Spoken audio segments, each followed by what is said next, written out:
2017, Cheshire police received a phone call from a man named John who wanted to report his son as missing. John shared a 5-year-old son named Tyler with his ex-partner, Tracy Hardy. Though John tried to be in Tyler's life, Tracy had recently stopped responding to him, and he hadn't seen his son Tyler in person for over 2 years. He phoned police just to make sure his son was okay. When police spoke to Tracy, she denied ever having a son. Police panicked, thinking that Tracy was lying and that she'd harmed her son Tyler. But after a bit of digging, they came to the shocking conclusion that Tracy had never had a son. Tyler had never existed, and Tracy had been lying to John for over 5 years in order to get him to pay child support and custody fees. The child that John had met so many times and thought was his own son was actually one of Tracy's friend's sons, whom she had been passing off as her own. In reality, Tracy was never pregnant. She initially thought she was, but later found out that she wasn't.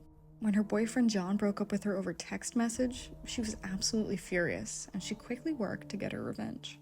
She pretended that she was still pregnant, eventually telling John that she had given birth to a son whom she named Tyler. Whenever John came around to see his son, Tracy would bring her friend's son over to pretend he was her own child.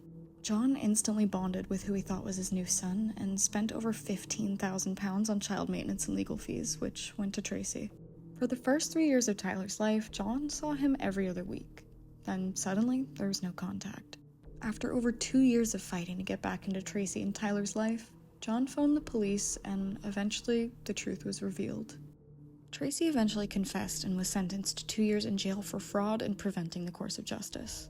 John, meanwhile, is slowly recovering from the loss of a child who, in reality, never existed.